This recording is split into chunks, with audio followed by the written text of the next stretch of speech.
Shalom, jemaat yang diberkati Tuhan Yesus Kristus.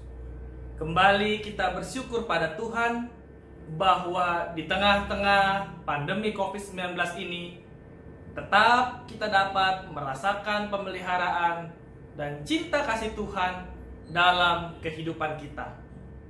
Pada hari ini kita kembali merenungkan kebenaran firman Tuhan dalam persekutuan ibadah keluarga yang terambil dari 2 Korintus 5 ayat 11 sampai dengan yang ke-15. Tema perikop kita dalam persekutuan ibadah keluarga hari ini adalah hidup untuk Tuhan. Jemaat yang diberkati Tuhan, di dalam kehidupan kita pasti pernah merasa takut. Ketika kita mendengar atau membaca kata takut, yang pertama melintas dalam pikiran kita adalah sebuah pengalaman kita yang berhubungan dengan suatu situasi atau keadaan yang membuat kita gelisah, keadaan yang membuat ada rasa kekhawatiran dalam hati, atau sesuatu hal yang mengerikan. Dalam hidup ini, kita pun sering dilanda ketakutan. Ketakutan yang kita alami sangat beragam. Mulai takut kena penyakit berbahaya seperti terpapar virus COVID-19, takut kehilangan pekerjaan, takut kehilangan orang yang kita kasihi, dan masih banyak lagi rasa ketakutan yang kita alami. Jemaat Tuhan, dalam Kamus Besar Bahasa Indonesia, kata takut itu sendiri mempunyai 4 arti.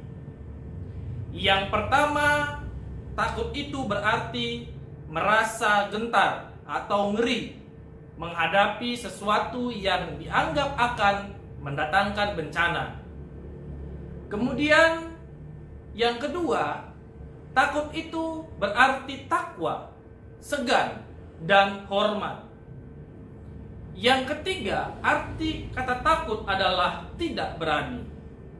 Dan yang keempat, dalam Kamus Besar Bahasa Indonesia, takut itu artinya gelisah ataupun khawatir. Jemaat Tuhan, jika kita perhatikan pada ayat yang ke-11 pada teks bacaan kita pada hari ini, di sana kita bisa melihat bahwa Paulus merasa takut akan Tuhan, namun berbeda dengan ketakutan yang biasa kita alami. Paulus pada ayat ini mengatakan takut berarti takwa, segan, dan hormat kepada Allah. Paulus menaruh rasa hormat yang sungguh-sungguh kepada Allah, dan ia sadar bahwa tidak ada yang tersembunyi di hadapan Allah. Allah tahu motivasi pelayanan Paulus, dan motivasi pelayanan ini Paulus ingin juga jelas di mata jemaat Korintus. Jemaat Tuhan, sebagai manusia, bagaimanapun kita ingin dihargai. Sebagai pelayan Tuhan, kita pun ingin diakui. Hal tersebut juga dirasakan oleh Paulus. Walaupun Paulus tidak bermaksud agar dipuji dan dihormati, namun Paulus tetap ingin apa yang dilakukannya diakui dan diterima sebagai bagian dari pelayanannya kepada Tuhan. Hal tersebut sangat berbeda dengan orang yang selalu ingin dihargai dan dipuji-puji, padahal sebenarnya belum berbuat apa-apa atau perbuatannya tidak seberapa. Mereka biasanya memamerkan dan mempublikasikan apa yang dilakukan agar dihargai atau sebagai pencitraan. Jemaat Tuhan, Paulus di sini ingin memikirkan bagaimana cara untuk menolong jemaat Korintus dalam menghadapi para pengajar sesat. Bagaimana jemaat tetap terbina secara baik dalam hidup saling mengasihi dan melengkapi satu dengan yang lainnya. Jemaat Tuhan, Paulus menulis ini karena ada sekelompok anggota jemaat Korintus yang menganggap layanan Paulus terlalu berlebihan dan dianggap tidak menguasai diri dengan baik. Namun Paulus tidak berusaha menyangkal atau membenarkan diri, dan ia tidak merasa suatu masalah kala disebut tidak menguasai diri, karena semua yang ia kerjakan adalah dalam rangka pelayanan kepada Allah. Jadi kalau dianggap berlebihan dan tidak menguasai diri, itu semata-mata untuk Allah. Dan kalau Paulus dalam keadaan penguasaan diri, ini diperuntukkan untuk kepentingan jemaat. Hal tersebut kita bisa lihat pada ayatnya yang ke-13. Nah, jemaat Tuhan, pelayanan Paulus kita bisa lihat all out atau habis-habisan, bukan untuk mendapatkan pujian, tetapi ia melayani karena ia merasa telah menerima anugerah yang besar dari Allah melalui Yesus Kristus. Semua itu dilakukan Paulus demi pelayanan bagi umat Tuhan. Bahkan sebenarnya yang dirasakan oleh Paulus itu tak seberapa dibandingkan dengan apa yang telah dibuat Tuhan atas umatnya. Karena Tuhan telah melakukan yang terbaik untuk Paulus, maka dia mau berbuat apa saja demi menyaksikan kasih Tuhan kepada orang lain. Jemaat yang diberkati Tuhan, yang menjadi pertanyaan sekarang adalah, adakah orang yang bertindak seperti Paulus dalam pelayanan pada saat ini? All out atau habis-habisan untuk Allah dan dianggap berlebihan oleh kita, tetapi menguasai diri ketika melayani orang-orang? Jika kita melihat riwayat pahlawan-pahlawan iman zaman sekarang, sungguh banyak yang melakukan seperti Paulus. Banyak contohnya jemaat Tuhan. Salah satunya yang paling kita kenal adalah Bunda Teresa. Inilah yang dinamakan pelayanan habis-habisan atau all out seperti Paulus. Kita bisa lihat Bunda Teresa keluar dari nikmatnya tinggal di biara, berjalan di lorong-lorong yang gelap dan kumuh, mencari orang-orang miskin yang sekarat untuk dibawa pulang, dimandikan dan diberi makan. Apakah ini bukan kita namakan berlebihan, tidak wajar, atau dalam bahasa orang Korintus dikatakan tidak menguasai diri? Belum lagi cerita para misionaris yang meninggalkan tempat tinggalnya yang nyaman, pergi ke pedalaman untuk mengabarkan Injil. Beberapa ada yang meninggal karena dibunuh, meninggal karena penyakit, ditolak oleh masyarakat, atau hidup menderita di pedalaman.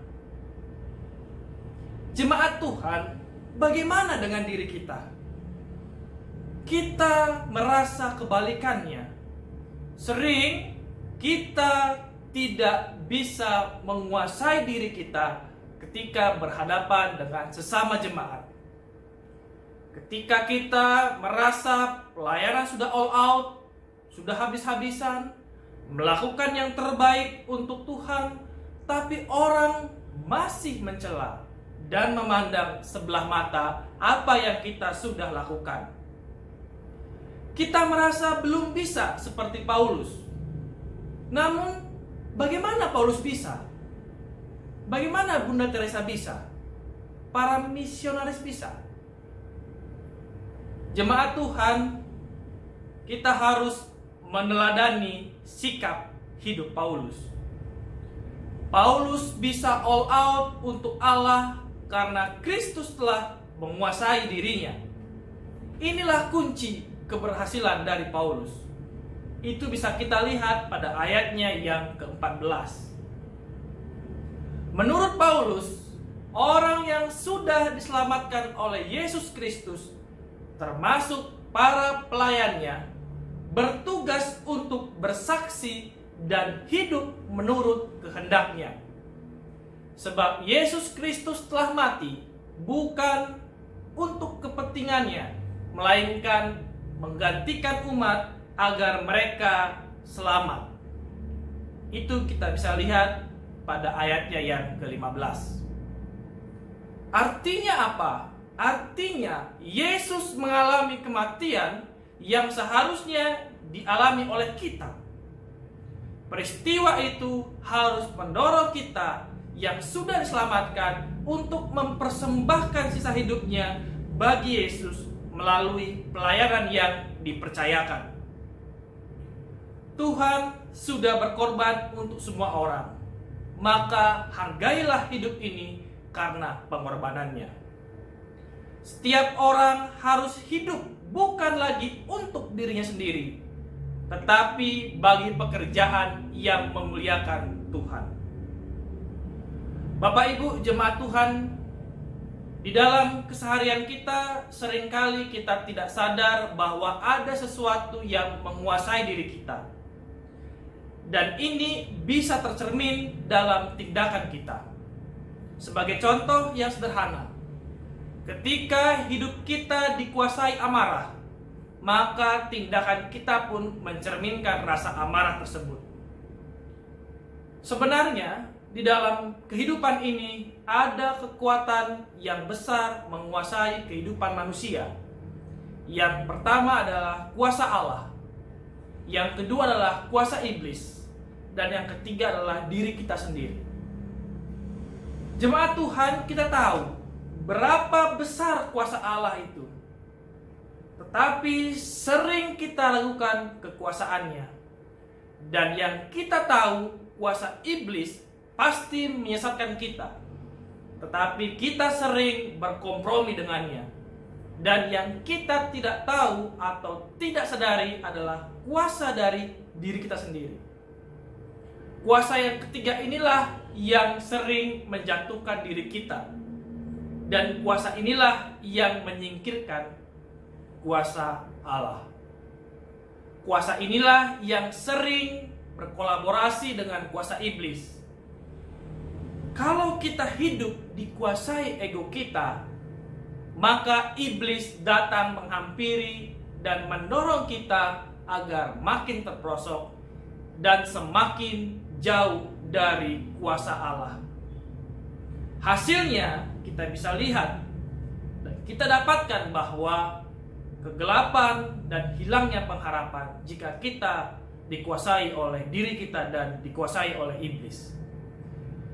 Jemaat Tuhan, kita dapat belajar dari Paulus bagaimana Yesus telah menguasai dirinya hingga ia mau diperdamaikan dengan Allah, sehingga kuasa Allah berkuasa dalam diri Paulus. Jemaat Tuhan, jika kita renungkan, bukankah sebenarnya hidup kita dari Dia? Dia yang telah menyelamatkan dan memberi hidup bagi kita. Jadi sudah sepatutnya kita mempersembahkan hidup hanya kepadanya. Berikan hidup kita untuk dikuasai sepenuhnya oleh Allah. Sebagai orang yang percaya bahwa hidup kita sudah diselamatkan, sepatutnya kita melayani Tuhan dengan sepenuh hati dan jiwa. Mari kita serahkan segala pujian dan hormat hanya untuk Tuhan. Pastilah Dia juga mengetahui, dan apa yang kita perbuat pasti untuk demi namanya juga. Pada saatnya kita akan menerima upah dari Tuhan, Dan sebagai umat yang diselamatkan, kita wajib menunjukkan dan memberitahukan kepada orang lain apa yang kita lakukan di dalam pekerjaan Tuhan, agar orang yang melihat atau menyaksikan dapat meniru dan mengikutinya. Bahkan menggerakkan orang lain melalui praktek hidup yang berkenan kepada Tuhan perlu selalu kita tunjukkan. Tujuannya agar sebanyak mungkin orang meniru dan melakukan hal yang sama untuk memuliakan nama Tuhan.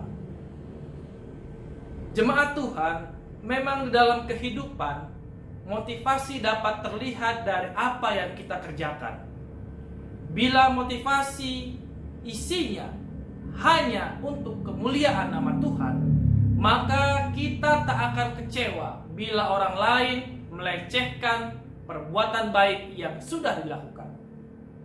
Namun, bila motivasinya untuk dihormati, maka kita tak akan mau lagi melakukan sesuatu yang baik bila tak dihargai ataupun diberi upah. Jemaat yang diberkati Tuhan, kita tentu tahu lagu rohani yang berjudul Hidup Ini Adalah Kesempatan. Di dalam lirik lagu tersebut tersirat bahwa hidup ini adalah sebuah kesempatan. Hidup ini semata-mata untuk melayani Tuhan. Jangan kita sia-siakan waktu yang Tuhan beri kepada kita, karena hidup ini harus menjadi berkat. Jemaat Tuhan, ladang pelayanan itu sesungguhnya sangat luas. Tapi seringkali kita salah dalam memahami arti sebuah pelayanan. Kita beranggapan bahwa melayani Tuhan berarti harus menjadi pendeta, harus menjadi penginjil, atau terlibat dalam pelayanan mimbar, dan terlebih dahulu masuk sekolah pendeta. Padahal Tuhan ingin agar kita memberitakan Injil melalui sikap dan tindakan kita sehari-hari, dimanapun kita berada dan kapan saja, sesuai dengan profesi kita masing-masing. Memberi kesaksian tentang kuasa Tuhan yang besar memang banyak hambatan dan tantangannya. Namun demikian, kita harus berusaha. Itulah panggilan orang percaya. Kita telah diberi hidup yang berarti oleh Tuhan. Jadi hendaknya mari hidup untuk Tuhan dan tunjukkan penghargaan atas perbuatannya dengan meneruskan pekerjaannya di dunia ini. Tuhan Yesus memberkati kita sampai Maranatha. Amin.